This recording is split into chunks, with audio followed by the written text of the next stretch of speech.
क्योंकि मुझे ऐसा लगता था कि मैंने अगर नहीं टाइम दिया तो मैं एक्सपेक्ट नहीं कर सकती कि कोई स्कूल मेरे बच्चे को कुछ बना के देगा या कुछ उसके लिए कर देगा। मैं कितनी उसके लिए अवेलेबल हूँ, उसको ऑब्जर्व करने के लिए, देखने के लिए, उसके नीड्स को समझने के लिए, ये मेरे लिए बहुत इंपॉर्टेंट था। उसमें हम उस कंपटीशन की जर्नी में हम कहीं ना कहीं अपने आप को बहुत पीछे छोड़ देते हैं। अपनी emotions, not only emotions but अपनी एक फीलिंग को, अपनी सोलली फीलिंग को भी हम बहुत पीछे छोड़ देते हैं। हमारे इंटरेस्ट और पैशन तो बहुत फिर भी सुपरफिशियल हो गया। जैसे एनसीईआरटी में भी काम किया आपने, और एज ए टीचर भी आपको कुछ ना कुछ अंदर लगता होगा कि ये कमियां है एजुकेशन सिस्टम में। आपने कुछ कोशिश की कि उनको किसी तरह से बात की जाए उसके बारे में, या कुछ एक्शन, कुछ स्टैंड लिया जाए? स्कूल में बल्कि मुझे एक डाउट रहता है कि वो रफनेस और वो रॉ फीलिंग और वो रॉ जर्नी जो है वो बल्कि आप स्कूल में मेरे हिसाब से एक्सपीरियंस नहीं करी जा सकती, जस्ट बिकॉज वो वहाँ एक पैटर्न है, वहाँ एक रूटीन है, एक स्केड्यूल है जिसको हम फॉलो करते हैं और सेम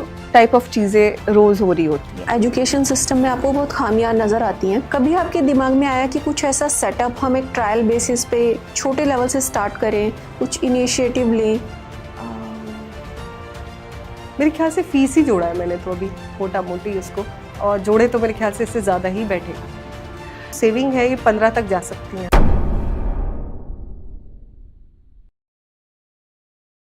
नमस्कार, आज हम बात करने जा रहे हैं होम स्कूलिंग के बारे में, जिसका चलन पिछले कुछ समय से इंडिया में बहुत तेज़ी से बढ़ा है। बाहर के देशों में तो बहुत समय से होम स्कूलिंग, अनस्कूलिंग या डी स्कूलिंग के बारे में हम सुनते आ रहे हैं, जानते आ रहे हैं। हमारे देश में ख़ासतौर पे कोविड के बाद मुझे लगता है इसका चलन तेज़ी से बढ़ा है। तो हमारे साथ इस बारे में बात करने के लिए आज हैं रजनी जी, जो कि एक टीचर हैं और सोशल एक्टिविस्ट हैं, और उनकी बेटी रिदम, जिन्होंने खुद प्रत्यक्ष रूप से होम स्कूलिंग का अनुभव किया है। तो हम अपनी बात शुरू करते हैं।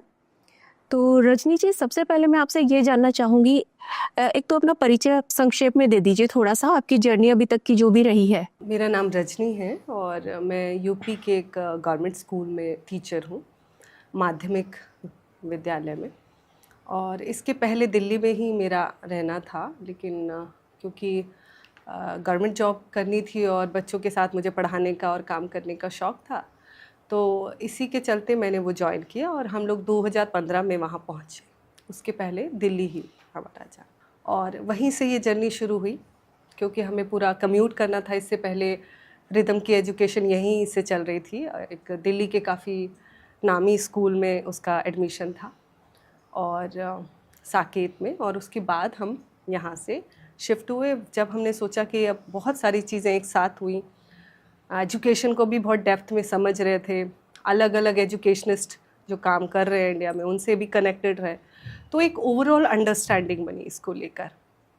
और उससे मुझे ये लगा कि एजुकेशन कोई हटके चीज़ नहीं है, कोई सेपरेट चीज़ नहीं है, ये एक होलिस्टिक चीज़ है। एज होल हम उसको लेके चल सकते हैं। एक तरफ करके अगर कोई लर्निंग होती है वो इनकम्प्लीट होगी। बस इसी थॉट प्रोसेस से ये काम शुरू हुआ। और तो जैसे कि आपने बताया कि अलग अलग एजुकेशनिस्ट के संपर्क में आप थे, तो उनके नाम बताइए। उनमें एक तो प्रशांत अद्वैत फाउंडेशन से हम जुड़े रहे। ये 2014 से लेके और 17 के आसपास हमारा डीप उनके साथ वर्क रहा। इसके अलावा हम मनीष जैन जी उदयपुर से हैं, जिन्होंने डी स्कूलिंग, अनस्कूलिंग पे बहुत डेप्थ में वर्क किया है।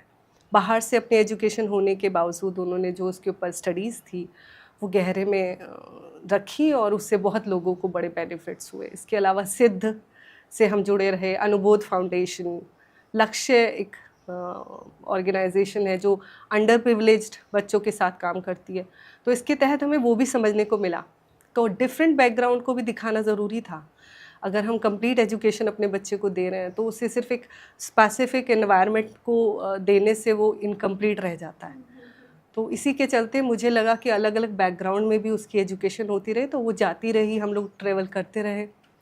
ऐसे ही सिद्ध में पवन कुमार गुप्ता जी, जिन्होंने काफ़ी अच्छे एक्सपेरिमेंट वहाँ पे, टीचर ट्रेनिंग के बड़े सीरियस और अच्छे प्रोग्राम्स वहाँ पर होते हैं जो बहुत इन्जॉय करते हैं लोग प्रैक्टिकली, तो वहाँ से भी कनेक्टेड रहे।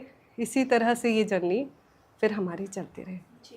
तो इन लोगों से जुड़ना कब हुआ और कब आपको ये विचार आया कि इनको स्कूल से निकाल दिया जाए रिदम को और इसी पैटर्न पे आपको एजुकेशन दी जाए?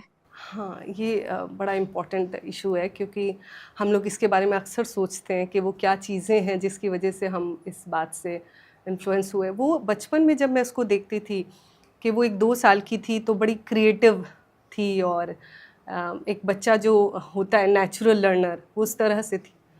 और जब से उसने 3 साल के बाद स्कूल ज्वाइन किया 4 में, उसके बाद वो स्लो, डल और आइसोलेटेड, और जितनी स्पॉन्टेनियस स्पीकर वो थी, किसी भी चीज़ में एक्सप्रेसिव थी, अपने आइडियाज़ थे, वो धीरे धीरे उसके कम होने लगे। मैंने डलनेस उसके अंदर देखी। इसके रिगार्डिंग मैं टीचर से भी मिलती रही, प्रिंसिपल से मिलती रही। इसके अलावा भी मैं अलग अलग श्री अरबिंदो आश्रम में इसकी क्लासेस होती थी, वायलिन और अलग अलग जो म्यूज़िक, भरतनाट्यम, वहाँ भी लोगों से मिलती रही और कनेक्टेड रहे। वहाँ पे भी हमने स्क्रिप्चर्स सीखे। वो बचपन में उन क्लासेस में मेरे साथ बैठती थी। तो ओवरऑल मैंने ये देखा कि वो कुछ वहाँ पे मिसिंग पॉइंट्स थे, जिनके बारे में बात करके भी वो सॉल्व नहीं कर पा रहे थे इस इशू को। तो वहीं से शुरू हुआ कि हमें कुछ एजुकेशन के ऊपर डेप्थ में करना पड़ेगा, अदरवाइज़ ये सुपरफिशियल हो जाएगा। क्योंकि एजुकेशन को लेकर हमने विवेकानंद जी को काफ़ी पढ़ा हुआ था, और इसके अलावा जो एजुकेशन के ऊपर जिनन है लेटेस्ट, जो जिनके बारे में हमने पढ़ा है, केबी, उनका जो आदिवासियों से के पास रहकर जो उनका काम था, वो हमने जब पढ़ा तो जाना कि ये तो लर्निंग ओवरऑल होगी। और फिर वहीं से फिर हमने ये डिसाइड किया कि इसको हम मल्टीपल उस पे ही रखेंगे, इसको सेपरेट कोई प्रोसेस नहीं बनाएंगे। तो इस डिसीजन को करने में आपको कितना समय लगा, इसको डिसाइड करने में, और फैमिली का कितना सपोर्ट या विरोध इसमें रहा? तो फैमिली का तो इसमें विरोध ही रहा।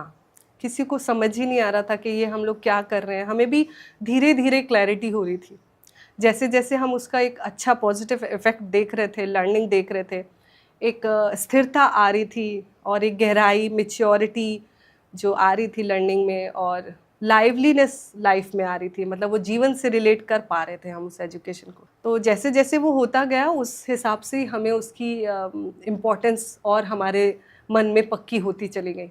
तो उस समय काफ़ी पेरेंट्स ने, तो हमारे ही पेरेंट्स ने उसको बहुत अपोज़ किया। वहाँ से भी, क्योंकि मैं सिंगल पेरेंट हूँ, तो मुझे और भी ज़्यादा लग रहा था कि मैं ये सही स्टेप ले रही हूँ या नहीं। तो शुरू में बहुत दिक्कतें आई, किसी ने सपोर्ट आसानी से किया नहीं, लेकिन कुछ लोग थे जो एजुकेशन को समझ रहे थे। वो कह रहे थे कि हाँ, ये अच्छा तो है, बहुत यूनिक है, डिफरेंट है, बट हम इसमें मतलब गाइड नहीं कर सकेंगे। तो लेकिन अकेले ही जर्नी शुरू हुई, और हम जे कृष्णमूर्ति हैं जिनको बचपन से ही रिदम कनेक्टेड रही जिनके साथ, और उनकी बुक्स को बहुत, एक बच्चा जैसे किसी खिलौने को लेके रखता है, ऐसे वो उन बुक्स से कनेक्टेड थी। बाकी बुक्स से हमने ज़्यादा लर्निंग नहीं की 10th से पहले। जब तक उसने डिसाइड नहीं किया कि मैं 10th के एग्ज़ाम दूंगी, तब तक हमने उसको बुक्स नहीं दिए, किसी तरह का कोई सिलेबस नहीं दिया।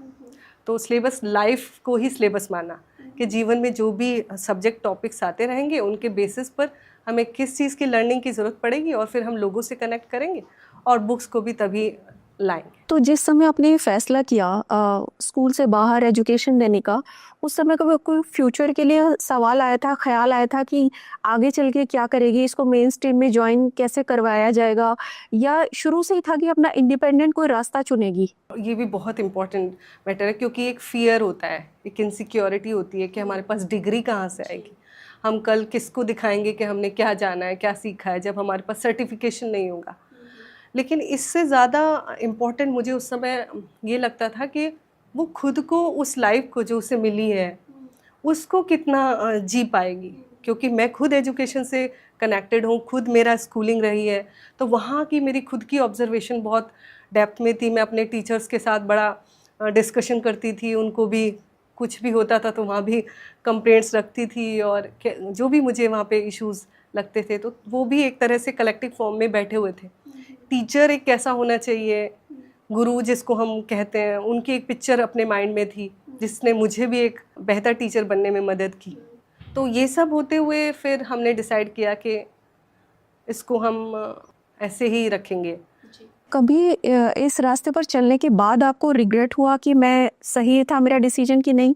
जैसे जैसे मैंने अभी बताया कि जैसे ही हम चलते चले गए, रिदम को शायद ज़रूर कई बार लगा होगा, लेकिन जब क्योंकि मैं स्कूल जाती थी तो अपने साथ ही उसे गवर्नमेंट स्कूल में ले जाती थी, तो वहीं पर जब मैं बच्चों के साथ इन्वॉल्व होती थी और उसको वो ऑब्ज़र्व करती थी, तो उसी के साथ वो सीखती थी, तो कई बार उसने मुझे कॉम्प्लीमेंट किया कि आपने ये डिसीज़न सही लिया।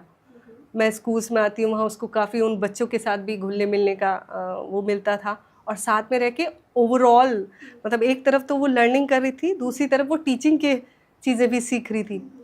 तो आपको बड़ा सरप्राइज़ होगा, एक बार हम एक आदिवासी एरिया में केचला गए, वहाँ पे बहुत अच्छी तरह से श्री औरबिंदो आश्रम की तरफ से कुछ स्कूल्स चलते हैं, तो वहाँ पर लर्निंग चलती है, तो वहाँ पे क्लासेस चल रही थी, तो रिदम ने उनसे कहा कि मैं क्लासेस लूँगी।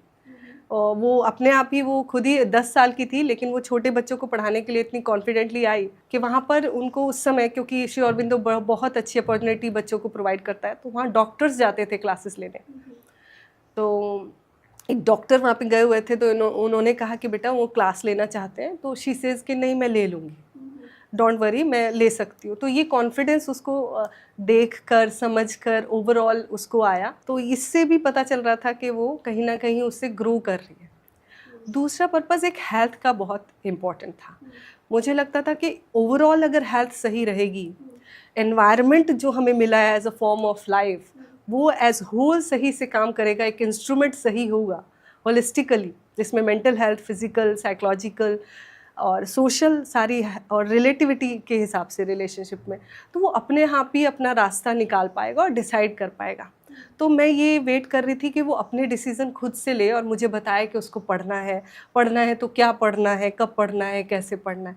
तो इसी के तहत बस वो एक मतलब शॉर्ट टर्म गोल्स की तरह वो चलता रहा। तो रिदम से हम जानना चाहेंगे कि आपको कैसा उस टाइम में अनुभव हुआ जब आप बच्चे थे? तो आपको कभी लगता होगा कि दूसरे बच्चे तो स्कूल जाते हैं या मैं नहीं जाती, या क्या बातें आपके मन में, कोई इनसिक्योरिटीज़ या पॉजिटिव बातें, कैसा लगता था उस समय? एक्चुअली ये जर्नी मेरे लिए बहुत ही स्पॉन्टेनियस रही कि मतलब मुझे कभी इंट्रोडक्शन नहीं मिला अनस्कूलिंग या होम स्कूलिंग का। सो हमने बहुत स्पॉन्टेनियसली स्टार्ट कर दिया अनस्कूलिंग करना, और इस बीच में वो जैसे एक टर्म है home schooling, so it was never home schooling. हम नई नई चीज़ें एक्सप्लोर करते रहे, नई लर्निंग्स एक्वायर करते रहे। बहुत जगह जैसे मॉम ने इंट्रोड्यूस कराया अभी, आचार्य प्रशांत फाउंडेशन या सिद्ध, या उदयपुर में मनीष जैन की फाउंडेशन, या नेचुरोपैथी से उस बीच में मैं कनेक्ट हुई और मैंने बहुत चीज़ें बॉडी के बारे में समझी। तो वो लर्निंग इतनी इन्वॉल्विंग रही कि मुझे कभी ये रियलाइज़ ही नहीं हुआ कि मैं कुछ कम कर रही हूँ या कुछ छूट रहा है। It was very fulfilling. और बट कभी कभी बीच में मुझे डाउट आता था, जैसे मैं मम्मी से पूछती थी कि मम्मी अभी मैं इस एज में हूँ, तो अभी मैं कौन सी क्लास में होंगी। सो आई नेवर न्यू कि मैं इस क्लास में हूँ या ये मुझे पढ़ना है। स्पॉन्टेनियसली सब कुछ हुआ विदाउट एनी पैटर्न फॉलोड, और एकदम से मुझे रियलाइज़ भी हुआ कि मुझे एग्ज़ाम देना है। जब फर्स्ट टाइम मैंने सोचा 10th का एग्ज़ाम देना है, तो वो भी बहुत क्विक था, बहुत बिना सोचे समझे था, बिना किसी थॉट को इन्वॉल्व करे था। बिकॉज अगर कोई थॉट इन्वॉल्व होता उसमें तो मैं डेफिनेटली ये सोचती कि आफ्टर 4th till 10th मैंने कुछ भी नहीं पढ़ा है इन टर्म्स ऑफ सिलेबस। सो कहीं भी थॉट या थिंकिंग या सोचना बहुत ज़्यादा इन्वॉल्व नहीं था, ओवर थिंकिंग नहीं थी, जस्ट एक्शंस थे। तो जैसे स्कूल में जब बच्चे खास तौर पे कुछ ऐसे इश्यूज होते हैं जैसे एडोलसेंस टॉपिक्स होते हैं, उस टाइम पे जो ग्रोथ होती है, अभी तो स्कूल्स में उसके लिए स्पेशल अलग से एजुकेशन दी जाती है, काउंसलिंग अलग से की जाती है। तो ऐसे ऐसे फेजेस आपने कैसे बिताए? उस टाइम पे कोई कमी महसूस हुई कि मेरा कोई पीयर ग्रुप हो जिनसे मैं इस बारे में, इन चेंजेस के बारे में, जो इमोशनल और फिजिकल चेंजेस आते हैं उस बारे में बात करूं? क्योंकि एक मदर से बात करना और एक पीयर ग्रुप से बात करना या चीज़ें सुनना, क्यूरियोसिटी वगैरह, वो सब अलग चीज़ें होती हैं। उनको आपने मिस किया कि नहीं? हाँ, इसमें भी 2 टर्म्स हैं। जैसे कि आपने कहा कि मम्मा से इतनी बात नहीं हो पाती, but from my very childhood, क्योंकि मैं सिर्फ मॉम के साथ रही हूँ, वो कभी मैंने रिलेशनशिप सिर्फ मदर डॉटर वाला सिर्फ फील नहीं करा। It was also a friendship, और एक टीचर और स्टूडेंट का भी एक रिलेशन रहा हमारा, तो फ्रेंड्स का भी रहा, मदर डॉटर का तो था ही। सो वो वाली इनकम्प्लीटनेस मुझे कभी फील नहीं हुई। सेकेंडली जो हम पेयर्स की बात करते हैं, उसमें जैसे कि मैंने आपको बताया कि हम आचार्य प्रशांत फाउंडेशन जो है, तो उनके कैंप्स कंडक्ट होते थे इन 2017-18 उस टाइम पे यूथ कैंप्स होते थे, तो उसमें बहुत बच्चे होते थे, इवन माय ओन कज़न्स उसमें होते थे और बहुत से बच्चे आते थे, तो बच्चों के साथ हमेशा मेरा इंटरेक्शन काफ़ी रहा। सो कभी मुझे वो सोशलाइजेशन वाली लैकिंग नहीं फील हुई। It was almost completed. हाँ, जिसको कहते हैं स्कूल वाला प्रॉपर माहौल, वो बच्चे उनके साथ बैठना बात करना, वो उतना नहीं था उस टाइम में, बट फोर्थ तक वो भी था। ऐसा नहीं कि मैंने उसको कभी एक्सपीरियंस नहीं करा, फोर्थ तक मैंने उसको भी एक्सपीरियंस करा और मैं काफ़ी सेटिस्फाइड भी थी। बट ओवरऑल काफ़ी सेटिस्फैक्ट्री जर्नी थी मेरी। तो स्कूल में जैसे कॉम्पिटिशन्स होते हैं, कल्चरल, एक तो कल्चरल डाइवर्सिटी बहुत जो है स्कूल या कोई भी ग्रुप हमको सिखाता है, कोई भी सोशल ग्रुप हमें ये चीज़ें सिखाता है, सोशल एक्सेप्टेंस या डिफरेंसेस को एक्सेप्ट करना, उसके प्रति टॉलरेंस हमारी कैसे हो, कल्चरल डाइवर्सिटीज़ है, अलग अलग तरह के रिलीजन्स है या फूड है या थॉट्स हैं या कंडीशनिंग है, जैसे भी कह लीजिए, उसके लिए आपको लगता है कि हम स्कूल में तैयार हो पाते हैं, लेकिन वो एक अलग सेपरेट माहौल में आप तैयार हो पाए? आपको कभी कहीं पे लगा ऐसा कि वो मिसिंग है? स्कूल में बल्कि मुझे एक डाउट रहता है कि वो रफनेस और वो रॉ फीलिंग और वो रॉ जर्नी जो है, वो बल्कि आप स्कूल में मेरे हिसाब से एक्सपीरियंस नहीं करी जा सकती, जस्ट बिकॉज वो वहाँ एक पैटर्न है, वहाँ एक रूटीन है, एक स्केड्यूल है जिसको हम फॉलो करते हैं और सेम टाइप ऑफ चीज़ें रोज़ हो रही होती हैं। तो वो कंडीशनिंग पे काम करना या विद इन जो क्लैरिटी है या इंट्रोस्पेक्शन है, वो आई थिंक उसकी लर्निंग कम्प्लीटली स्कूल्स में नहीं हो पाती। उसके लिए बल्कि मैं अगर अपना एक्सपीरियंस शेयर करूं, तो मैं ये भी नहीं कहती कि मेरी जर्नी में वो 100% रहा, बट मैंने काफ़ी इंट्रोस्पेक्शन पे हमने काम करने की कोशिश करी। जैसे मॉम का बहुत ध्यान रहता था कि self reflection, so every day I use to write reflections. तो मेरा 1 घंटे का टाइम होता था जिसमें मैं अपने बारे में अपने साथ थोड़ी देर बैठती थी और रियलाइज़ करती थी कि मेरे माइंड में क्या चीज़ें चल रही हैं, या बहुत ही चाइल्डिश तरीके से वो चीज़ें करती थी, बट करती थी। और उसमें मुझे अलग अलग इमोशंस के बारे में मैंने डिस्कवर करा, जैसे कभी कभी एम्बिशियस फील करना या कॉम्पिटिटिव फील करना या जेलस फील करना। तो उन सब की एक्सेप्टेंस के बाद मैंने, क्योंकि first step I think acceptance है, जब हम उसको रियलाइज़ करते हैं कि ये हो रहा है, तो फर्स्ट एक्सेप्ट करते हैं और उसके बाद उस पर वर्क करते हैं कि उसका बेस क्या है या क्यों हो रहा है या क्या उसका कॉज है, बहुत सी चीज़ें सोचते हैं। तो उसके बाद उनको मैंने रियलाइज़ करा और उन पे हमने वर्क स्टार्ट करा। बट आई डोंट थिंक कि हम पूरा इस पे स्कूल में वर्क कर पाते हैं, क्योंकि जितना टाइम मैंने स्कूल में भी बिताया है उसमें मुझे पता है कि हम कितने ऑलरेडी ट्रैप्ड रहते हैं बहुत सी चीज़ों में, बिकॉज कंपटीशन जैसे मैं कहूँ तो बहुत ज़्यादा रहता है स्कूल्स में, है ना। और उसमें हम उस कंपटीशन की जर्नी में हम कहीं ना कहीं अपने आप को बहुत पीछे छोड़ देते हैं, अपनी emotions, not only emotions but अपनी एक फीलिंग को, अपनी सोलली फीलिंग को भी हम बहुत पीछे छोड़ देते हैं। हमारे इंटरेस्ट्स और पैशन तो बहुत फिर भी सुपरफिशियल हो गया, बट जो बिल्कुल इंटरनल फीलिंग्स हैं उनको भी पीछे छोड़ देते हैं। तो स्कूल्स में आई डोंट थिंक कि उस पर पूरा काम कर पाते हैं हम। ये बात बिल्कुल ठीक है आपकी, लेकिन जैसे कहा जाता है कि man is a social animal, तो एक तरह से जो सोशल ग्रुप्स हैं उनका पार्ट होना, हमें सोसाइटी के साथ इंटरेक्ट करना, उनको स्पेस, सामने वाले को भी उसका स्पेस प्रोवाइड करना, अपने लिए स्पेस गेन करना, ये सब चीज़ें भी सिखाता है। लेकिन जब आप बिल्कुल अकेले अलग रह रहे हैं तो वो वाली चीज़ से आप उसके लिए शायद ट्रेन नहीं हो पाते। वो आपका अनुभव कैसा है? हाँ, तो जैसे मैंने वही सेम चीज़ कही कि मैं कभी भी घर में नहीं रही इन माई एंटायर जर्नी, हम कभी भी घर में नहीं रहे। तो मॉम ने हमेशा ये कोशिश करी कि मैं कुछ नया एक्सप्लोर कर रही हूँ और इंक्विजिटिव हूँ चीज़ों के बारे में और लोगों से मिलने में भी। मतलब इवन हम जब स्कूल में जाते हैं तो सभी हमारे फ्रेंड्स होते हैं लगभग, हम उन्हीं सर्टेन लोगों से इंट्रोड्यूस हो रहे होते हैं और उनके साथ ही इंटरेक्ट कर रहे होते हैं। बट जब हम एक्चुअल रियल वर्ल्ड में बाहर जाते हैं तो हम स्ट्रेंजर्स से मिल रहे हैं and I think that's the real socialization. Strangers से मिलना, उनको समझना और खुद को समझना, वो मेरे ख्याल से ज़्यादा अच्छी और रॉ सोशलाइजेशन है देन ऑफ एक सर्टेन जगह में सर्टेन बच्चों के साथ। वो मैं उसको प्रॉपर फेक भी नहीं कहूँगी, पर वो एक टाइप की सोशलाइजेशन है, नेसेसरी है कुछ टाइम तक। बट जो मेरी सोशलाइजेशन रही है वो मेरे ख्याल से काफ़ी सेटिस्फैक्ट्री थी। रजनी जी, जैसे आपने डिसाइड किया कि 4th क्लास के बाद इसको स्कूल सिस्टम से अलग करना है, तो उस समय आपने इमीडिएटली एकदम ये जो शिफ्ट था इसके लिए कोई प्रिपरेशन थी या वो ब्लैंक स्पेस था कि अभी तो निकाल लें, आगे देखा जाएगा, मुझे इसे क्या स्टडी मटेरियल देना है, क्या एनवायरनमेंट देना है?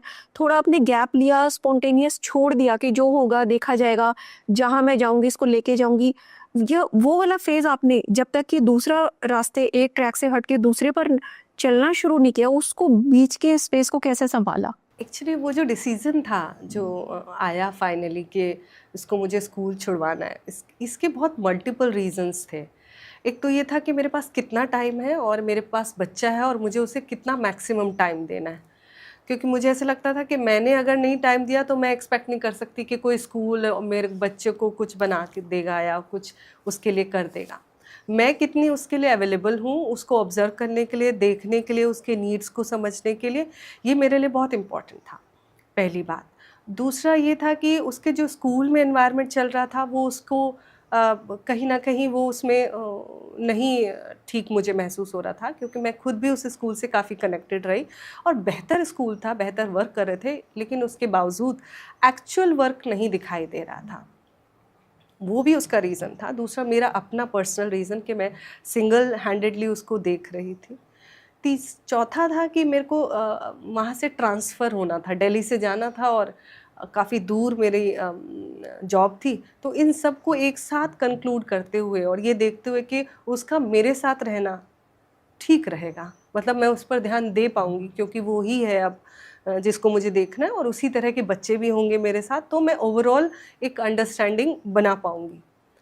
उसको सोशलाइजेशन भी मिलेगा और घर भी, उस समय हम घर ही वापस आ रहे थे तो वो भी मिलेगा। कुछ इश्यूज़ भी आएंगे तो उसको भी बैठ के हम साथ में सॉल्व करेंगे, वो भी एजुकेशन का पार्ट होगा। तो ऐसे करके एक अंडरस्टैंडिंग बनी, जिसके बाद ये डिसीज़न मुझे पक्का हुआ कि फ़िलहाल तो हम ऐसे ही चलते हैं।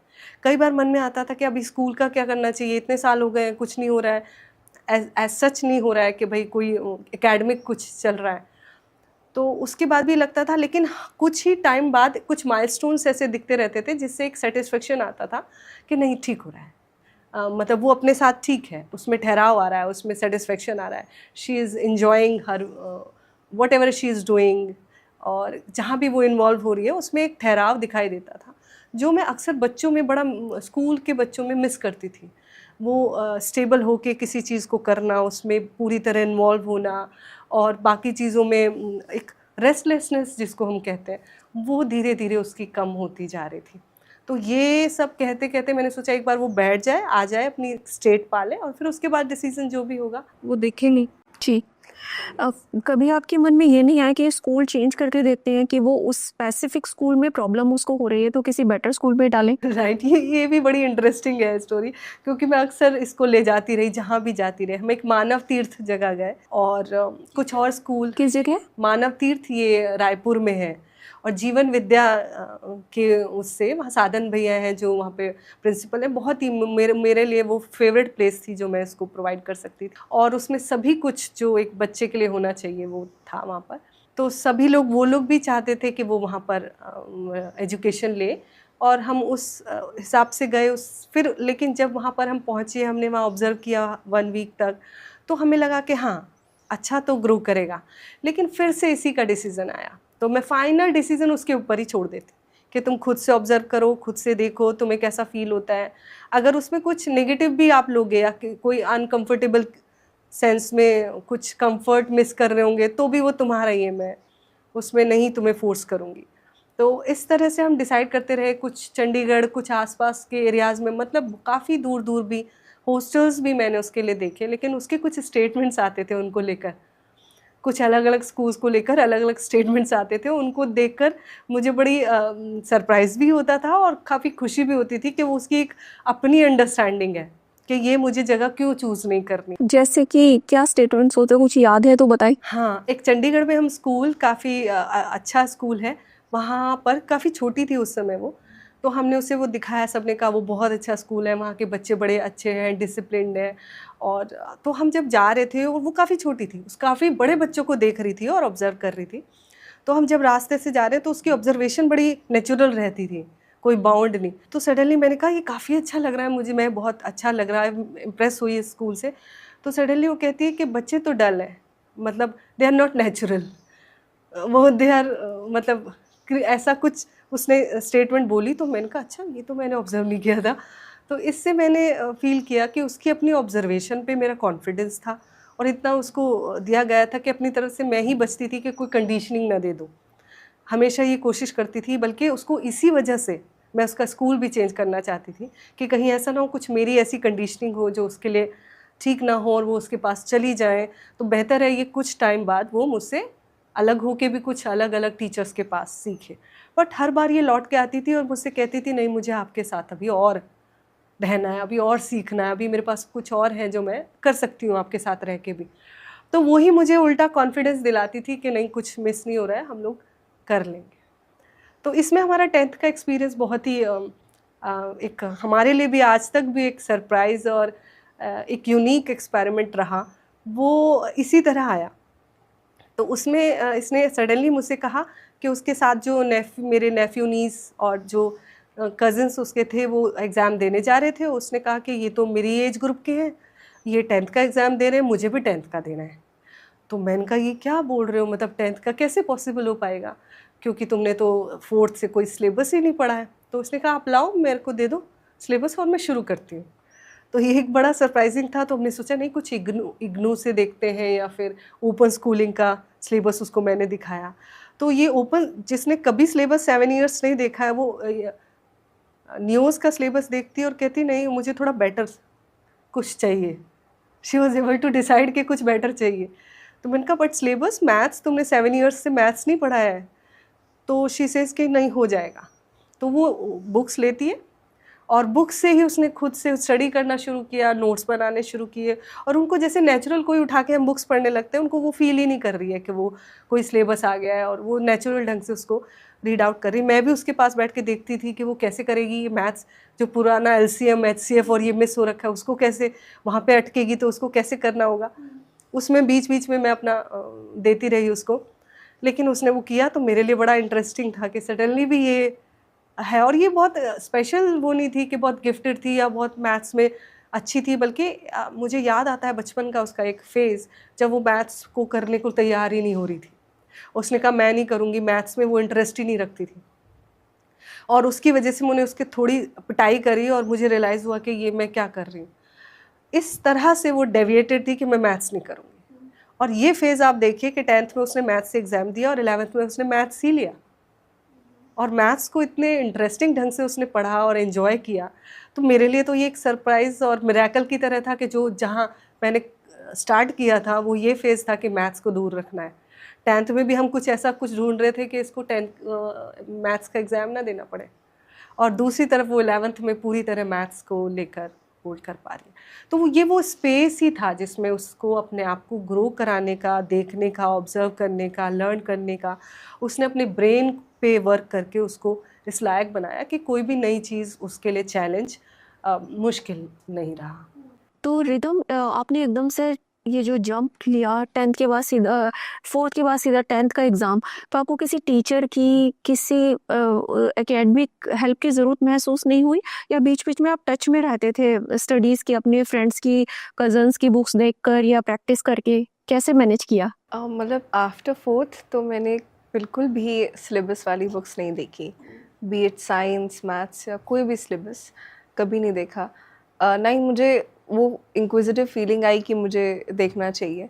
डायरेक्ट 10th में जब मैंने डिसाइड करा, उसमें मेरा कोई कोई कंडीशनिंग जैसे हम कहते हैं, या कोई प्री कंसीव्ड कुछ भी नहीं था, ना कोई प्रेजुडिस था कि मैंने नहीं करा है तो मैं कैसे करूँगी, वो सवाल नहीं था मेरे दिमाग में। मेरे पास सिर्फ ये था कि मुझे करना है और मुझे पढ़ना है।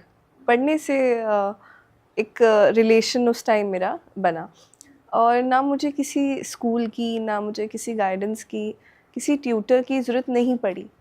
मतलब हमने मॉम ने मुझे बुक्स प्रोवाइड करी, एनसीईआरटी बुक्स, और उससे मैंने पढ़ना स्टार्ट करा। एसएसटी में सबसे पहले मैंने उससे स्टार्ट करा, हिस्ट्री, ज्योग्राफी, और उसको मैं बहुत रिलेटेबली समझ पाई। मतलब जस्ट लाइक स्टोरी बुक्स, बिल्कुल इस तरीके से मैंने साइंस पढ़ी, इसी तरीके से मैंने मैथ्स पढ़ी। मेरा फेवरेट मैथ्स में स्टैटिक्स, और उस टाइम पे स्टैटिक्स मुझे बहुत पसंद था।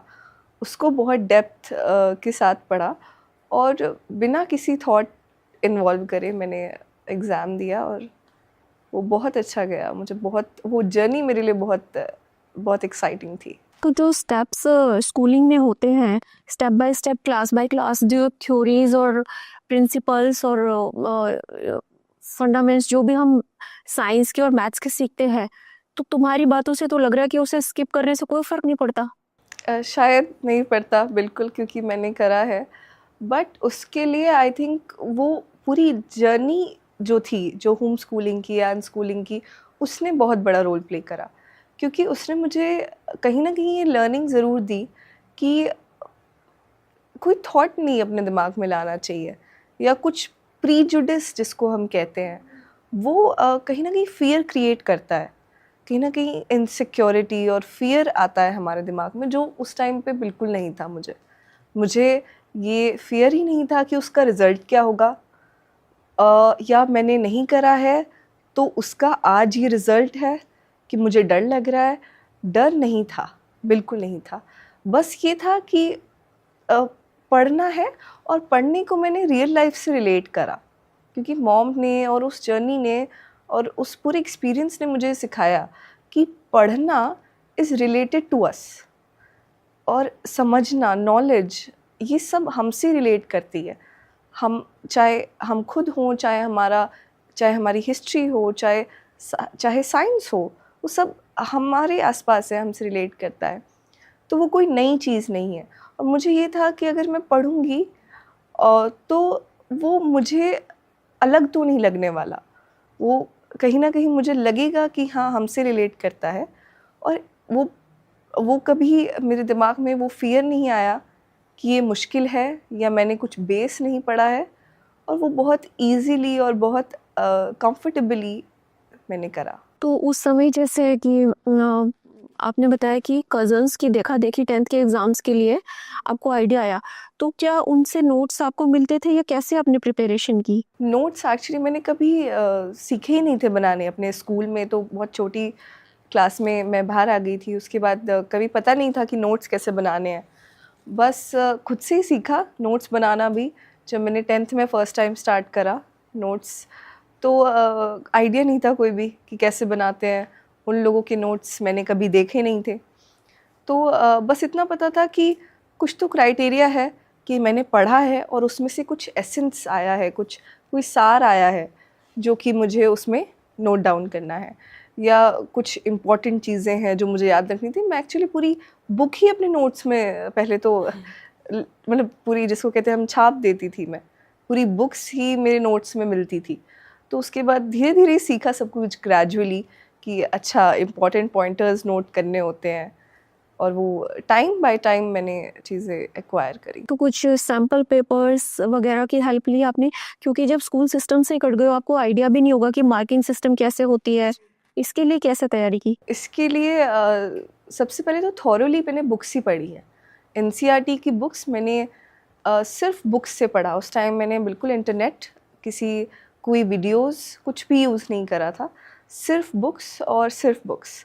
उसमें ही हाईलाइट करती थी कि एक ही चीज़ को मैं कई बार भी पढ़ती थी, क्योंकि मैंने कभी वो प्रोसेस नहीं समझा इमिटेशन वाला या रटने वाला चीज़ों को। जैसे स्कूल में मैं साइंस की, जैसे सपोज़ आप फिज़िक्स ले लीजिए, मैंने पूरा चैप्टर पढ़ लिया कि अच्छा ओके ये कॉनकेव लेंस होता है, ये कॉन्वेक्स होता है, ये ऐसे वर्क करता है, बट कभी उन फॉर्मूलाज को नहीं जिसको कहते हैं हमने रटा, क्योंकि वो मुझे पता ही नहीं कि उसको रटना होता है और उसको फिर याद रखना होता है और फिर एग्ज़ाम में वो जाना है, लिखना है। तो मैं बस समझ लिया और पढ़ लिया और आगे बढ़े। तो कभी रटा नहीं, इसमें मुझे बहुत परेशानी आई बाद में कि अच्छा इन चीज़ों को मेमोराइज़ करना है। बट ये भी चीज़ें ग्रेजुअली सीखी मैंने कि अच्छा ठीक है, रटना नहीं है, रटना तो मैं आज तक भी नहीं जानती हूँ, बट समझना है, उसको प्रैक्टिकली यूज़ कर करके मैंने वो मेमोराइज़ करी, डायरेक्टली कभी रटा नहीं। तो ये मेरा अपना ही तरीका रहा चीज़ों को समझने का। कोई कोई मुझे गाइड करने वाला नहीं था कि ऐसे ही करो, तो अपने आप सीखा, अपनी फिजिबिलिटी के हिसाब से मैंने चीज़ों को समझा। ये तो हो गई समझने वाली बात। जो हमारे क्या, मुझे लगता है सभी जगह जो इवैल्यूएशन सिस्टम होता है उसमें एक इम्पॉर्टेंट पार्ट होता है एक्सप्रेशन का, कि आपको 50 वर्ड्स में आंसर लिखना है तो कैसे लिखना है, आपको ऐसे लिखना है तो कैसे, उसके स्टेप्स क्या होंगे, वो वाली तैयारी आपने कैसे की? तो हाँ जी, कुछ बुक्स भी होती हैं, जैसे सैम्पल पेपर्स तो मैं कुछ सॉल्व करती थी। जब 10th में लास्ट में एग्ज़ाम के कुछ दिन पहले मेरे पास एक ब्रांड के स्पेशली सैम्पल पेपर्स थे, उनको मैंने सॉल्व करा, तो उनसे आइडिया लगा कि अच्छा इसको ऐसे प्रेजेंट करना है। मैं पहले ड्राइंग करा करती थी, तो डायग्राम्स में आई वाज रियली गुड। तो बायोलॉजी में मैं बहुत डायग्राम्स बनाती थी, और चीज़ों को, जैसे बायोलॉजी को कभी मैंने ऐसा सब्जेक्ट नहीं देखा जब मैंने पढ़ा, हमेशा वो मेरे लिए ऐसे ही था कि मैं अपनी बॉडी को ही समझ रही हूँ। तो कभी वो एफ़र्ट्स नहीं लगे जिसको कहते हैं कि पढ़ने वाले एफ़र्ट्स, वो ऐसे थे कि I am reading something related to me, so it's going to be natural. तो वो इस तरीके से मैंने समझा। फ़िज़िक्स, ओके नेचर में फ़िज़िक्स है तो फ़िज़िक्स भी हमसे रिलेट करती है। केमिस्ट्री हमारे खाने में भी है, हमारी बहुत सी चीज़ों में है जो यूज़ होती है। तो वो बहुत रिलेटेबली मैंने समझा। और जैसा आपने कहा कि एग्ज़ाम में लिखने वाली बात, तो वो मैंने सैम्पल पेपर्स के थ्रू थोड़ा समझा। हाँ, थोड़ा लैक भी रहा, मुझे लगा कि यार ये चीज़ें बेहतर हो सकती थी अगर मुझे पता होती तो। बट ओवरऑल काफ़ी अच्छा था। मतलब वो काफ़ी, मैंने उसको मैंने काफ़ी फ़ील करा। पढ़ना मैंने फ़ील करा पहली बार। आपको क्या लगता है कि ये जो फील करना और उसको डेली लाइफ का एक पार्ट समझना एजुकेशन को, इसके पीछे क्या कारण रहे आपके? ऐसे कौन से हालात रहे जिन्होंने आपकी ऐसी अंडरस्टैंडिंग बना दी? मेरे हिसाब से ये लिविंग ही थी जिसने मेरी ये अंडरस्टैंडिंग बनाई, क्योंकि हम नॉर्मली भी ऐसे ही जी रहे थे। जब हम कहीं कुछ एक्सप्लोर करने जा रहे थे या कुछ समझने हम कहीं गए किसी फाउंडेशन में, तो मैं और मम्मा जैसे कुछ समझती थी, तो कभी मैं सैग्रीगेटेड, मॉम ने मुझे सिखाया कि तुम्हें अलग नहीं रहना है, तुम्हें उस मोमेंट से सैग्रीगेटेड नहीं रहना है, उसमें रहना है, उस चीज़ को समझना है। और हर एक चीज़ पे माइन्यूटली, जैसे ह्यूमन बिहेवियर है, हम ध्यान देते हैं चीज़ों पे, उसी को बनाए रखना है, कुछ अननेचुरल नहीं करना है, बस अपने आप में रहना है और प्रेजेंट में रहना है। जैसे सपोज़ मैं हमारे जहाँ हम रहते हैं मोदी नगर में, वहाँ पे लक्ष्य फाउंडेशन है, तो नीलू मैम है, वो फाउंडेशन चलाती हैं, वो स्लम्स वाले बच्चों को पढ़ाती हैं। तो जब मैं आई वाज़ 12 इयर्स ओल्ड, तो मैं वहाँ भी जाती थी उस फाउंडेशन में, और काफ़ी मैं डिफरेंट टाइप ऑफ चीज़ें करती थी, एक्टिविटी करती थी, उन बच्चों के साथ स्पेंड करती थी टाइम। और वो मुझे कुछ टास्क भी देती थी कि आप ये सिखा सकते हो बच्चों को, या इंग्लिश सिखा सकते हो एज अ सब्जेक्ट। तो ये चीज़ें रहीं, और मैंने कभी उससे डाइवर्टेड नहीं फ़ील करा, all because of mom's guidance. और जो भी उन्होंने मुझे चीज़ें जहाँ जहाँ लर्न कराई, मैं उन सब का एक बहुत इम्पॉर्टेंट रोल इसमें मानती हूँ कि कभी मैंने अलग नहीं फ़ील करा माहौल को अपने आप से, और चीज़ों में उतना ध्यान दिया जितना नेसेसरी था, हर एक चीज़ में, अपने आप में। जैसे मेरी हेल्थ पे भी, जो फूड मेरे अंदर जा रहा है, या जो भी मुझसे कांटेक्ट में है, जो भी मुझसे रिलेटेड है, उस सब पे ध्यान देना। और आई थिंक इसी का रिज़ल्ट पढ़ाई में भी था कि पढ़ते समय उस चीज़ में पूरा रहना, उसमें 100% रहना, विद डिसिप्लिन उस चीज़ को करना। जब एग्ज़ाम हॉल में गए पहली बार 10th का एग्ज़ाम देने इतने सालों के बाद, तब कैसी फीलिंग थी? हाँ जी, एग्ज़ाम तो मैं फ़र्स्ट टाइम ही दे रही थी क्योंकि हमारे खुद के भी स्कूल में 5th तक एग्ज़ाम्स नहीं होते थे। तो वो मेरा फर्स्ट एग्ज़ाम था 10th का। और मेरा फर्स्ट पेपर मुझे अभी भी याद है, इंग्लिश का था।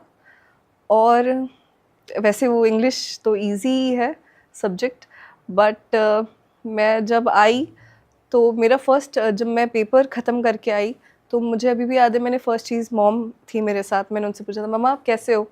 तो मम्मा हँसने लगी कि तुम बताओ, तुम पहला पेपर दे के आई हो, तुम कैसी हो? तो इट्स लाइक कि मुझे वो फ़ियर, जैसे मैंने आपको बताया कि वो फ़ियर नहीं फ़ील हुआ। वो डर नहीं था मेरे मन में, वो घबराहट जैसी कोई चीज़ नहीं थी क्योंकि कॉम्पिटिशन नहीं था। रजनी जी, इन बातों से तो मुझे ऐसा लगता है कि आपका टीचर होना और एक्टिविस्ट होना या सोशल अवेयरनेस से जुड़े रहना, इन सब चीज़ों में बहुत उसका रिफ्लेक्शन दिखता है। आपको लगता है कि अगर आप एक नॉर्मल मदर होते या आपके संपर्क में और जो दूसरे पेरेंट्स हैं जो टीचर नहीं है या एक्टिविज्म से नहीं जुड़े हैं, उनकी जर्नी भी ऐसी ही होती है? अगर वो आपकी जगह होते या आप उनकी जगह होते तो आपकी जर्नी तभी भी ऐसी ही होती, रिदम की जर्नी? हाँ, ये बड़ा अच्छा सा क्वेश्चन है, क्योंकि मैं अगर याद करूँ कि जब शादी अपनी याद करूँ तो मुझे ऐसा लगता था कि मेरा सबसे ज़्यादा इम्पोर्टेंट जो काम है वो घर में है। तो मुझे घर को ही बेस्ट करना है, चाहे कोई कितना भी अर्न करता हो। काफ़ी कैपेबल थे वो सब।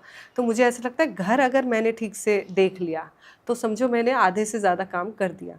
तो ये एक थॉट प्रोसेस बहुत पहले से अंदर में बैठा हुआ था कि घर को देखना, बच्चों को देखना, फैमिली को देखना, उनकी टोटल हेल्थ को देखना भी अपने आप में एक बड़ा काम है। तो इस वजह से ही शायद वो थॉट प्रोसेस की वजह से मैंने बहुत स्टार्टिंग से वो बहुत छोटी थी जब पहली बार उसका स्कूल में इंटरव्यू हुआ और टीचर्स ने उससे क्वेश्चन पूछे, तो जब वो टीचर्स उससे क्वेश्चन पूछ रही थी वो इतनी अच्छी से एक्सप्रेस करती थी। शायद वो, अगर मैं याद करूँ उसके 2 साल का एक्सप्रेशन या तो एक्सप्लेनेशन उसकी, तो उस टीचर ने उससे कुछ क्वेश्चन पूछे और मैंने कहा ये कैसे जवाब देगी इसका, मैंने तो इससे ये कभी बताया नहीं, और उसने अचानक से जवाब दिया जिसमें मैं भी डाउटफुल थी कि क्या देगी। तो जब मैंने उसका जवाब देखा तो मैं खुद भी खुश थी कि ये देख के। तो वो बचपन से जो बुक्स थी, जैसे मान लो मैंने उसे किताब दी, पेपर की कुछ बुक्स होती थी छोटे, उनके साथ कनेक्ट करती थी। तो बहुत बड़ी हो गई तो उसको बुक को भी सँभाल के रखती थी, ये मेरा पेपर।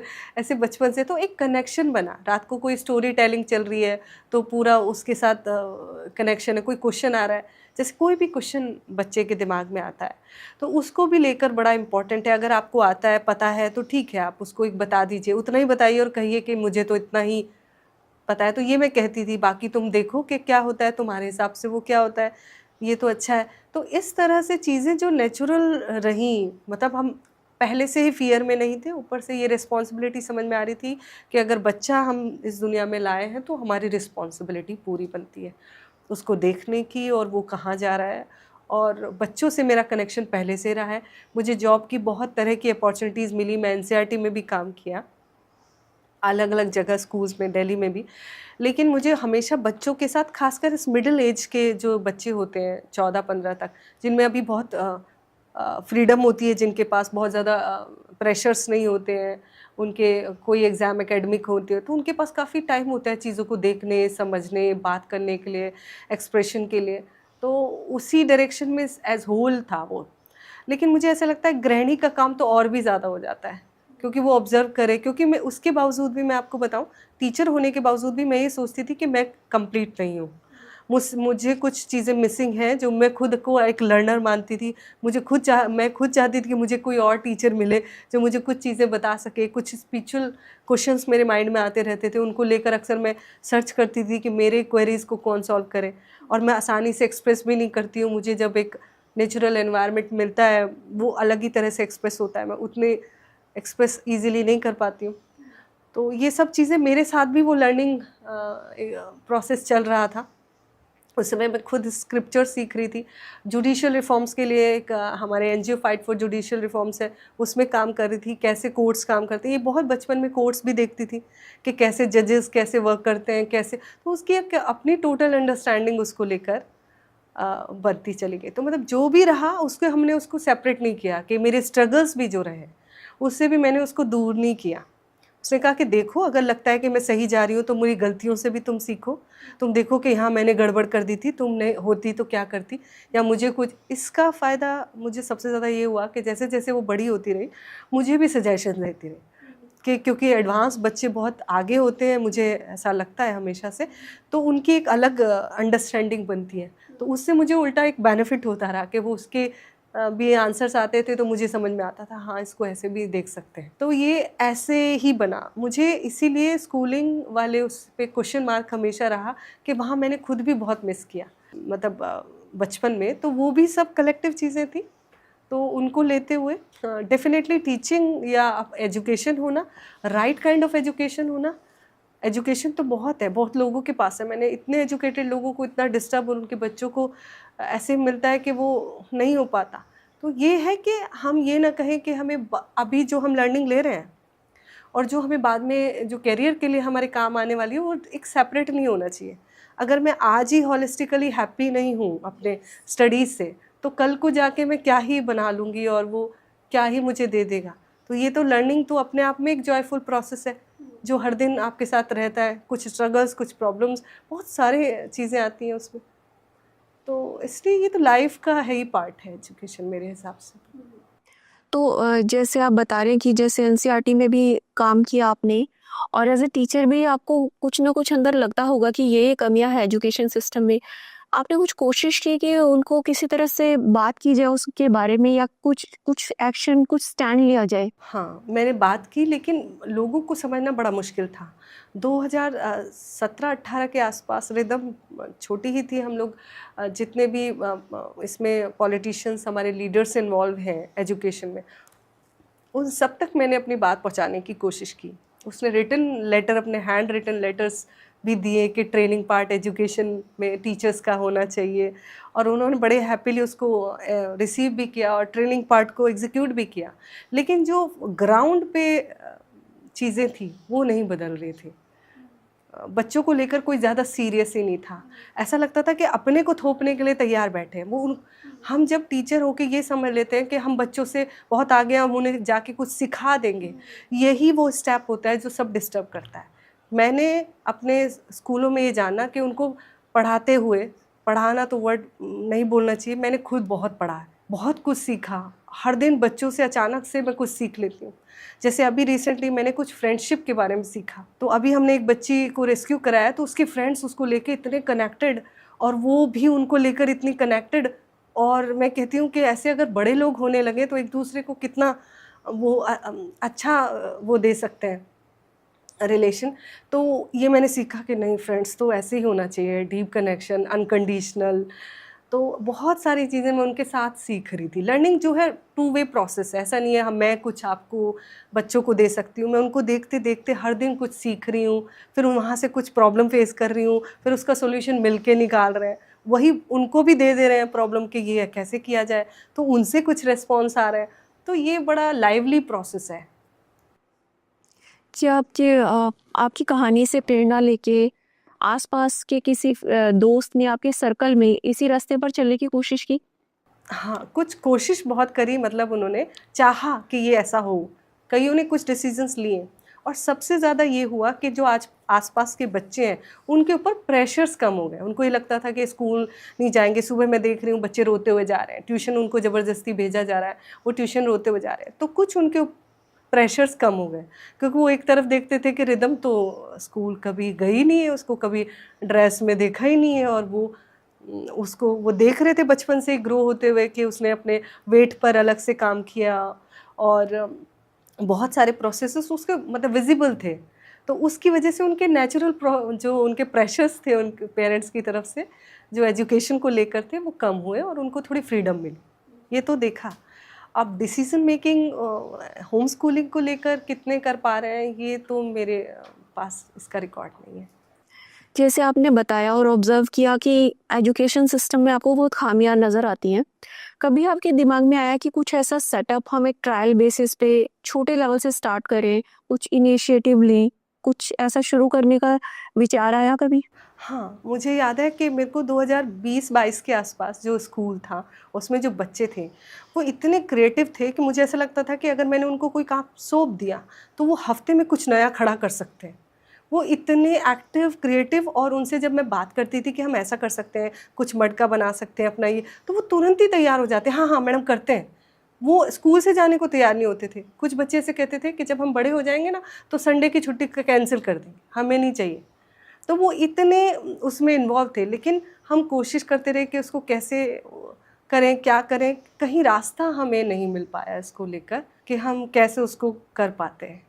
कोई स्पेस भी हमने काफ़ी खोजने की कोशिश की, और काफ़ी पेरेंट्स ट्रस्ट करते थे कि मैडम के साथ हैं तो कोई बात नहीं है, वो उनके अंदर एक रिलीफ रहता था। लेकिन वो स्पेस, क्योंकि वो बहुत अंडर प्रिविलेज्ड किड्स थे, उनके तो फूड और ड्रेस को ही लेकर एक बड़ा लैकिंग की स्टेट रहती है, लेकिन फिर भी वो इतने क्रिएटिव, उनको कोई फ़र्क नहीं पड़ता कि उनके पास कपड़े हैं, जुराब हैं, जूते हैं, वो क्रिएटिव हैं, वो लर्न कर रहे हैं। तो लेकिन वो मुझे ऐसा लगता था अगर मैं उनको सौंप दूँ कि ये हमें अपना एक स्कूल बनाना है इस जगह में, तो 15 दिन में उसको खड़ा कर सकते हैं। ऐसे क्रिएटिव चाइल्ड थे, लेकिन स्पेस या मैं नहीं कर पाई, या उसको और काफ़ी कोशिश तो मैंने बहुत जगह जाकर इसके बारे में की, बहुत लोगों से इसके बारे में डिस्कस किया कि इसको कैसे कर सकते हैं। शायद मैं उसको एग्जीक्यूट कराने में थोड़ा सा इशू आया, लेकिन किसी ने मुझे बहुत ज़्यादा रास्ता सुझाया नहीं इसका। क्या आपके माइंड में कोई ब्लूप्रिंट था इस तरह का कि हम ट्रेडिशनल सिस्टम से अलग अगर करें तो वो कैसा होगा, किस तरह का होगा? हाँ, मुझे लगता था एक स्पेस हो जहाँ पे नेचुरली हर दिन हम अपनी उसको शुरुआत करें, वहाँ से लर्न करें। अब मान लीजिए एक स्पेस है हमारे पास, तो अब हमें ज़रूरत है कि कुछ सब्जी उगानी है, या हमें लगता है कि अब हमें ईंटें चाहिए, कुछ बनाना है, हमें बाउंड्री बनानी है, नेचुरल बनानी है, सस्टेनेबिलिटी को लेकर बनानी है, एनवायरनमेंट का ख्याल रखना है। ये सब हमारा एजुकेशन का पार्ट होगा। उसको कैसा बनाना है, मिल के बनाएंगे, आपस में झगड़े होंगे तो कैसे उसको सॉल्व करेंगे, वो सारी चीज़ों का एक ब्लूप्रिंट था मेरे पास इसको लेकर। लेकिन स्पेस का लेकर एक राइट प्लेस जहाँ पर बच्चों को एक स्पेस ऐसी मिले जहाँ वो लिटरली ग्रो कर सकें, और आसपास का एनवायरनमेंट भी थोड़ा सा उसको एक्सेप्ट कर सके, इससे मिलने में थोड़ी क्या काफ़ी प्रॉब्लम फेस करनी पड़ी। स्कूल जाने से जो समय बचा रिदम का, वो कैसे स्पेंड किया पूरा दिन? क्या रूटीन रहता था? पूरा दिन रूटीन वैसे तो हम घर पे बहुत कम रहते थे इन दिस एक्सपीरियंस। हम घर पे मैं मतलब जब भी रहती थी तो I tried learning new things, जैसे कुकिंग। मेरे को अभी इस समय I am 18 and I know every kind of dish what I eat I can make. मतलब तो कुकिंग सीखी उस टाइम में मैंने। नई एक्टिविटीज़ सीखी जैसे भरतनाट्यम, कथक, हारमोनियम, वायलिन और ये सब म्यूज़िकल एक्टिविटीज़। मंडला आर्ट मैंने सीखी, और ज़्यादातर तो मैंने उस टाइम पे एक्टिविटीज़ जो एक्स्ट्रा करिकुलर एक्टिविटीज़ में ही ध्यान था। और जब भी हम बाहर थे तो बाहर तो एक अलग ही पूरा माहौल था। कैंप्स थे और सेशंस थे, फाउंडेशंस में एक्टिवली पार्ट लेना, वो सब रहा।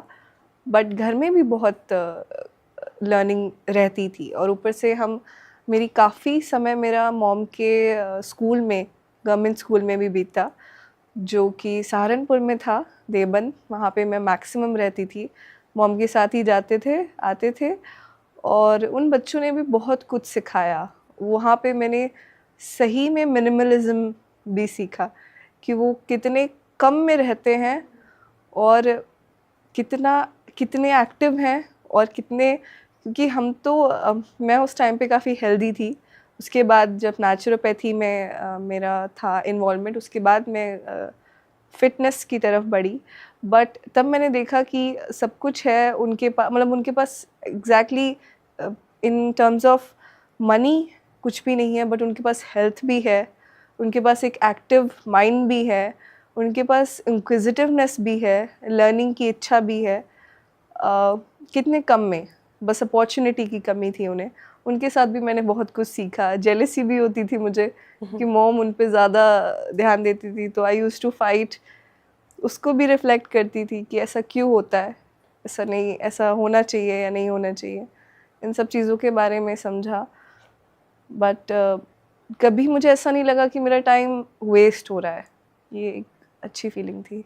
एक पार्ट शायद रिदम बताना भूल गई है, इसने बहुत ज़्यादा घर में इन्वॉल्व होके घर को बहुत टाइम उस सेंस में दिया। जैसे कि मान लीजिए घर को हम रिनोवेट कर रहे हैं, तो उसमें एक एक चीज़ के ऊपर, घर में कौन सी चीज़ कहाँ कैसे रखी हुई है और उसको कैसे रखना है, या क्या उसका कब उसको चेंज करना है, और कर्टेंस हो या इंटीरियर्स हो या टेबल हो या हमारा वाश बेसिन को डिज़ाइन करना हो, किचन को पूरी तरह से रिनोवेट करना हो, उन सब में बहुत बारीकी से वो इन्वॉल्व होके उसने वो चीज़ें सीखी।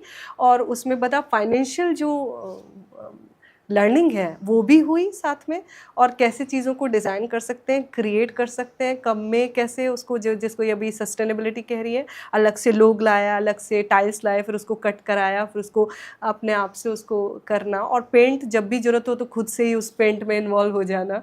तो ये सब चीज़ें उसने खुद ही से सीखी और करी घर में। तो जब भी वो रही तो वो ये करती थी, तो एज होल पार्ट बनी मतलब एजुकेशन का। आप एक टीचर और एक ऑब्जर्वर भी हैं, है ना?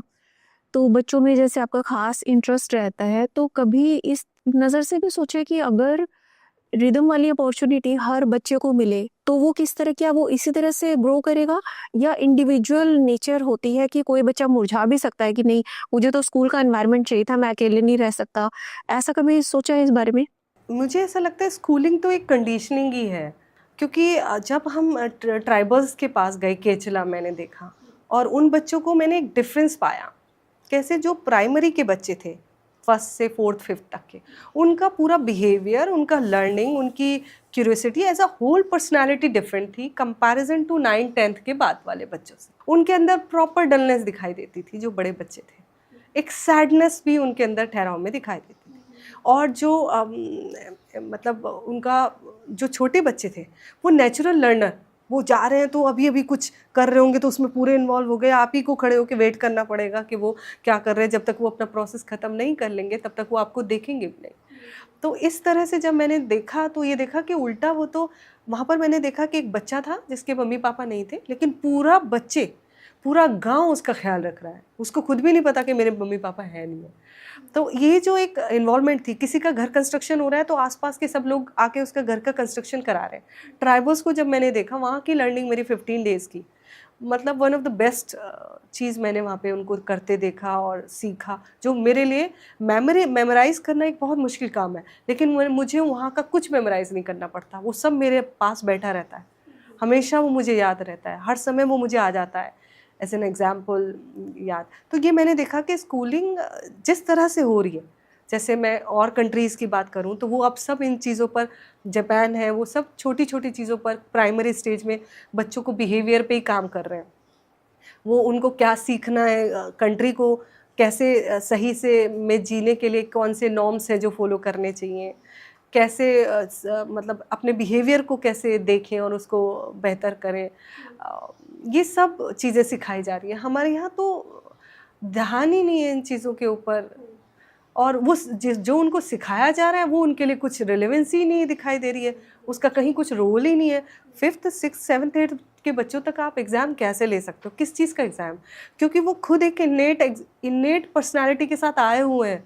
पहले उनको स्पेस दिया जाए, उनको प्रोवाइड किया जाए, बस वो उसको चीज़ों को कैसे देखते हैं। उनको तो मिट्टी भी आप दो तो वो मिट्टी से पता नहीं क्या 10 चीज़ें बना लेंगे। तो पानी दे दो तो पानी के साथ खेलेंगे, तो पानी से क्रिएट करेंगे। ट्रीज़ के साथ बच्चों को बीज दे दो तो उनके साथ लग जाएंगे। तो वो तो ऑलरेडी हैं, आप उनको का घड़े बनते देखेंगे तो पता नहीं कौन सा बच्चा कौन से डिज़ाइनिंग से घड़ा बना लेगा। तो उनके पास सिर्फ वो चीज़ें हों जिसमें, और हर बच्चा हर चीज़ में नहीं जाएगा, वो डिफरेंट होगा। मैं कई बार इस बात पर बात करती हूँ, जब मुझे समझना होता है कि पहले कंस्ट्रक्शंस को अगर हम देखें, जो महलों के, किलों के रूप में, उनके जो बारीक कंस्ट्रक्शन थे वो किसी सिखाए हुए नहीं थे, वो कोई सिखा नहीं सकता उसको, तो कोई इन्वॉल्व होके एंजॉय करके कर रहा हो, जिसको पता भी ना चला हो, अपने आप ही जिसने सीख लिया हो, वही वो कंस्ट्रक्शन या वही वो बारीकी से कला कर सकता है। तो वो कला कब आती है? वो नेचुरल आती है। शायद उसने कभी कुछ किताब खोल के पढ़ा भी ना हो, लेकिन कलाकारी इतनी ज़्यादा कि आपको पढ़ना पड़े कि ये बनी कैसे हुई है, आखिर ये पुल ऐसे कैसे इतना स्ट्रांग बना, या ये बिल्डिंग ऐसे कैसे बनी। तो वो जो इन्नेट पर हमने ध्यान देना बंद कर दिया। लाइफ जब एक नेचर से आ रही है, वो अपने आप में होलिस्टिक है, पूरी होल है। हम उसको अपने बॉक्स में उसको टाइट करके फिक्स कर दे रहे हैं, ये बड़ा गड़बड़ दिखाई देता है। कभी इस बात का हिसाब लगाया कि स्कूल ना जाने से पैसों की कितनी बचत हो? Yes, definitely definitely. न सिर्फ बचत हुई, बल्कि हमें फाइनेंस को संभालना उस पीरियड में हमने सीखा। ओके। और ये कहें कि जब हमारा स्कूलिंग नहीं था, हमारे पास पैसे बहुत थे लेकिन बचते नहीं थे। और उसके बाद से जब हमने ये होम स्कूलिंग या अपने लर्निंग से प्रोसेस से शुरू किया, तो हमने काफ़ी सेविंग्स करी, और सेविंग्स के बाद काफ़ी चीज़ों में हमने एक्सपेंस भी किया, लेकिन फिर भी हमारे पास सेविंग्स रहते थे। तो ये जो जिसको कहते हैं ना फाइनेंशियल, कुछ मोटा मोटा हिसाब आप अराउंड 7 to 8 लाख। ओके। तो सीधा सीधा जो हमने सिर्फ एजुकेशन से सेव किया, जो मतलब मिनिमम था। इसमें आपने सिर्फ फीस काउंट की है कि यूनिफॉर्म्स जो कि साल में कई बार विंटर की अलग, हाँ, हाउस यूनिफॉर्म यूनिफॉर्म के अलग, वो अलावा सभी को जोड़ के यूनिफॉर्म कल्चरल एक्टिविटीज के टाइम अलग ड्रेस खरीदनी होती है, सभी को जोड़ के बता रहे हैं कि सिर्फ फीस का। मेरे ख्याल से फीस ही जोड़ा है मैंने तो अभी, मोटा मोटी उसको, बाकी तो नहीं जोड़ा है, और जोड़े तो मेरे ख्याल से इससे ज़्यादा ही बैठेगा। तो ये जो सेविंग है, ये 15 तक जा सकती हैं अगर डबल करें, क्योंकि मैं देखती हूँ कि मैं अक्सर ही किसी चीज़ में हमेशा वीक में 2-3 दिन उसके कुछ कुछ लाती रहती थी। ये जाना, ये अरेंज करना है, ये प्रोग्राम है, उसके लिए है। तो ये सब चलता रहता था, उससे कुछ अच्छे बेनिफिट भी होते थे बच्चों के साथ, लेकिन ऐसा नहीं है मुझे ज़्यादा मिस होता हुआ चीज़ें नहीं दिखती हैं। कुछ तो हुआ होगा जो शायद मेरी ऑब्जर्वेशन में अभी ज़्यादा ना आया हो, लेकिन मैक्सिमम टाइम मतलब हमने अच्छा किया, मतलब मैं सेटिस्फाइड हूँ। मुझे ऐसा लगता है कि अगर मैं स्कूलिंग प्रोसेस में होती तो ना तो स्कूलिंग ठीक से हो रही थी, जो कि मुझे दिख रहा था, जिसकी वजह से मैंने उसको बाहर किया, वो नहीं हो पाता। हेल्थ नहीं हो पाती, क्योंकि हेल्थ के लिए प्रॉपर स्पेस चाहिए समझने के लिए, उसके ऊपर एक डिसिप्लिन से उसको फॉलो करने के लिए, वो सब नहीं हो पाता। और आप बिलीव करेंगे, उसने अराउंड 20 kg वेट लूज़ किया, सिर्फ अपने प्रोसेस के लर्निंग से, अपनी हेल्थ की कॉन्शियसनेस की वजह से। और ये पार्ट ऑफ एजुकेशन नहीं उसके लिए बना। ये डिसिप्लिन जो आया, अब कहते हैं कि डिसिप्लिन नहीं आता है, लेकिन मैंने इतना डिसिप्लिन देखा उसके अंदर जो मैंने पहले कभी नहीं था, लेकिन टाइम बीइंग उसको डिसिप्लिन होते देखा। वो डिसिप्लिन की वजह से ही हो पाया ये। तो एक ऑर्डर फाइनली हमारे लाइफ में एज होल आया। कि नेचुरोपैथी की बार बार ये बात कर रही है, और क्लासिकल डांस वगैरह सिखा, इनके लिए कोई टीचर घर पे रखे या क्लासेस भी जाके सिखा ये? ये मैंने क्लासेस में जाके सीखा। जहाँ हम रहते थे वहाँ पे एक बहुत फेमस आचार्य जी थे, तो उनके पास मैंने ज़्यादातर डांस और म्यूज़िक सीखा, और वो एक समय के लिए उसको पूरा सीखा। उसके बाद मेरा इंटरेस्ट उसमें ख़त्म हो गया। और नेचुरोपैथी की जैसे आपने बात करी, तो ये बिजनौर में एक सेंटर है जो रण सिंह आर्य जी जिसको रन करते हैं, और वहाँ पे वो मेरे लिए एक बहुत लाइफ चेंजिंग एक्सपीरियंस रहा, क्योंकि I was very unhealthy due to a lot of things जो हुई थी पास्ट में। कुछ ऑपरेशंस भी थे मेरे, जिसकी वजह से मेरा एकदम से बहुत फैट इंक्रीज़ हुआ। बट वहाँ पे मैंने जस्ट एज एन एक्सपेरिमेंट हमने वाटर फास्टिंग करी। मैंने मॉम को कॉपी करा था बेसिकली, तो हम दोनों ने वाटर फास्टिंग करी फॉर 24 डेज़, और वो एक बहुत अलग एक्सपीरियंस था। वो मैंने समझा कि हम कितने इनफ हैं ऑलरेडी, क्योंकि हमने कुछ नहीं खाया 24 डेज़, और अपने आप बॉडी में एनर्जी थी, अपने आप बॉडी फुलफिल महसूस कर रही थी, क्योंकि वो कहीं ना कहीं अपने आप से ही चीज़ें ले रही थी। और तो इससे मुझे काफ़ी लर्निंग भी हुई उस प्रोसेस में, और बहुत कुछ सीखा। नेचर के पास थे। वो लॉकडाउन का समय था जब हम उसमें बिजनौर में थे, और योगा करते थे रोज़। मैं बचपन से योग करती आई हूँ, और उसकी वजह से मुझे बहुत सी अच्छी चीज़ें भी अपने आप में चेंजेस लगते हैं, कि एक स्टेबिलिटी है, एक फ्लेक्सिबिलिटी, और मेरी हाइट भी उस वजह से योग से काफ़ी इंक्रीज़ हुई। और ये हेल्थ पे मेरा काफ़ी ध्यान रहा आफ्टर नेचुरोपैथी में, जब मैं आई तब ज़्यादा। अभी क्या स्टेटस चल रहा है पढ़ाई का, या फ्यूचर को लेके क्या कुछ प्लानिंग है क्या? जी, अभी मैंने मार्च में 12th मेरी हुई थी कंप्लीट। इसी साल? जी, इसी साल साइंस स्ट्रीम से। और उसके बाद मैंने CUET दिया था फॉर दिल्ली यूनिवर्सिटी एंट्रेंस, तो उसमें मुझे कॉलेज अलॉट हुआ था, जीसस एंड मैरी कॉलेज। और बट उसके बाद जब वो अलॉट हुआ मैंने कभी जॉइन नहीं करा, जस्ट बिकॉज़ मेरा माइंड चेंज हुआ और मुझे था कि मुझे बाहर पढ़ना है, क्योंकि मैंने इंडिया की चीज़ें और एजुकेशन सिस्टम काफ़ी एक्सप्लोर करा है, हमने काफ़ी समझा है, सब तो नहीं समझा बट काफ़ी जितना हो सकता था। बट अब मुझे बाहर भी देखना है, तो इसलिए मैंने आगे की अपनी जो एजुकेशन है वो मैं जर्मनी में कंप्लीट करना चाहती हूँ। सो मेरी एप्लीकेशन शुरू हो गई हैं और in March I will be going there for my bachelors. Okay, very nice. तो आज आप दोनों से बात करके बहुत अच्छा लगा, और मुझे उम्मीद है कि हमारे दर्शकों को भी ये बातचीत बहुत पसंद आई होगी। इस बारे में आप अगर कुछ और जानना चाहें तो हमें कमेंट बॉक्स में ज़रूर बताएं, या फिर किसी और विषय पर आप चाहते हैं कि हम पॉडकास्ट करें तो इस बारे में ज़रूर कमेंट करके हमें बताएं। Thank you.